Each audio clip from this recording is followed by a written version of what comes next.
शिवा म्हणाली होती की नाश्त्याचं ती बघेल म्हणून. मी शिवा म्हणाली, केलेलं काहीच नाहीये ना, नुसती म्हणाली. जाऊ दे, मीच घराला घेते काहीतरी. Good morning सीताई. गुड मॉर्निंग काकू. काय नाश्त्याचं बघताय का? कोणाला तरी बघावंच लागणार ना. आणि सगळ्यांना गरम गरम हवं असेल तर ते काय, मी डोशाचं पीठ तयार करून ठेवलंय ना, हे बघा. आता आले ना सगळे की गरम गरम करून घाल. हा डोसे हा करा. अगं उर्मिला, काय मूर्खपणा चाललाय हा? अरे तुम्ही माझ्याशी बोला ना. हे बघा सीताई, मला माहितीये तुमचा माझ्यावर खूप राग आहे, पण ह्या सगळ्याची शिक्षा तुम्ही घरच्यांना नका ना देऊ. तुमच्याशिवाय घर कसं चालेल? माझ्याशी चाळे करायचे नाही का असले? चाळे कुठे आहेत? ही तर जादूची झोपटी आहे. हे सगळं ना ह्या सगळ्यांना आवडत असेल.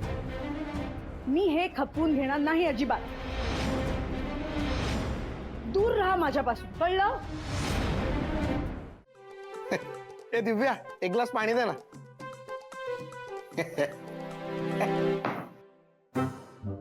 दिव्या दे ना पटकन प्लीज.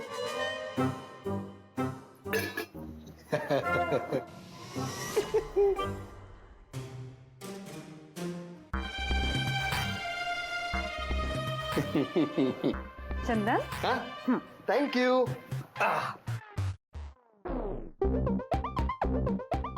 हे काय, तू साबणाचा हात घातलास याच्यात?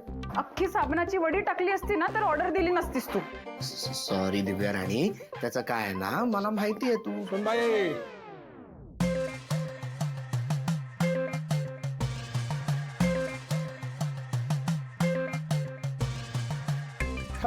बघ मी तुझ्यासाठी आज काय आणलंय ते.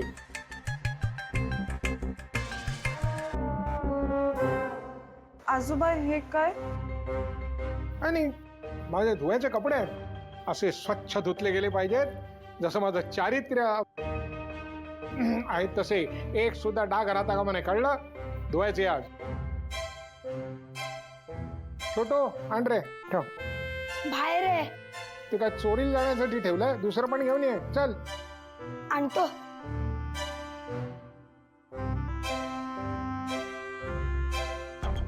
आजोबा हे एवढे कपडे मी धुवायचे?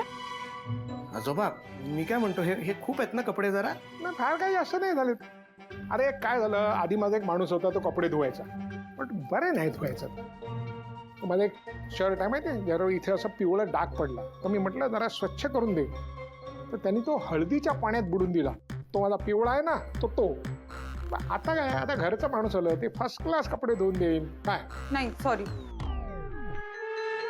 मला नाही जमणार, मी नाही धुणार आहे कपडे. संध्या, तिला सांग नाही ऐकायची, मला सवय नाही, महागात पडेल, कळला? चाल. नाही आजोबा, तुम्ही काळजी नका करू, मी सांगतो तिला, ती धुवून देईल कपडे तुम्हाला. हा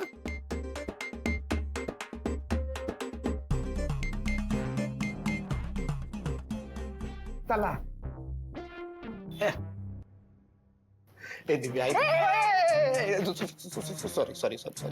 तू काय सांगणार मला? दिव्या मी काय म्हणतो, तू थोडं समजून घे ना प्लीज. हे बघ ऐक, मी काय म्हणतोय ते तू नीट ऐक. हे बघ, हत्ती गेला शेपूट राहिली अशी परिस्थिती आपली सध्या, हो की नाही? हा अगं आजोबा खूप कौतुक करतायत तुझं, ते इम्प्रेस झालेत तुझ्यापासनं. काय झालंय ना, तू त्यांच्या मनात घर केलंयस. आता ते घर एकदा पूर्ण बांधून झालं की आपण या घराच्या बाहेर आणि त्या घराच्या आतमध्ये, हो की नाही? हे बघ, आता शेवटाला येऊन तू अशी हार नको मानू. माझंही सेम टू सेम असंच झालं. मग मला हे कळत नाहीये, जर तुला एवढा त्रास होतोय तर थांबलीयस कशासाठी? मी सांगितलंय ना तुला जा म्हणून. हे तर होणार नाही.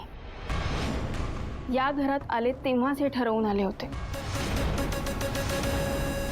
मी गेलेही असते, पण तुमच्यावरच्या प्रेमामुळे, या घरातल्या माणसांमुळे नाही जाऊ शकत.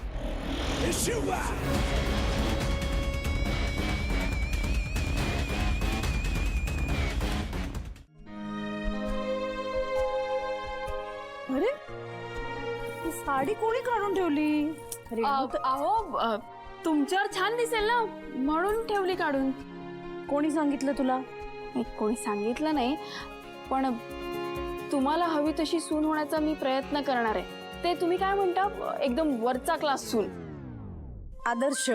हा, आदर्शच.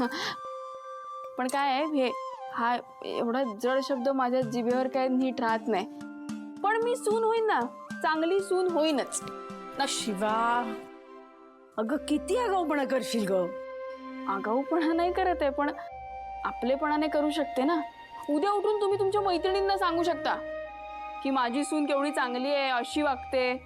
त्यांना सांगण्याचा सोडा, आपल्या दोघींमध्ये चांगलं बॉन्डिंग होईल ना, हे महत्वाचं. बॉन्डिंग हा, ते नाही होणार कधी.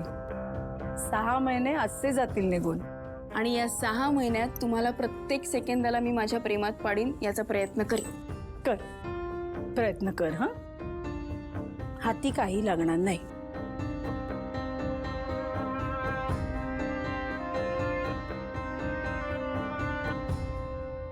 जे हाती लागलंय ना, ते टिकवण्याचा मी नक्की प्रयत्न करेन. माय डिअर सासूबाई, आपलं बॉन्डिंग नक्की होणार, बघाच तुम्ही.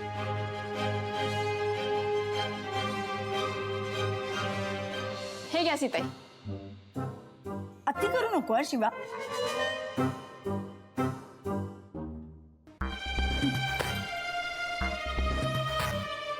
आता तर मी तुम्हाला आदर्श सून होऊनच दाखवेन.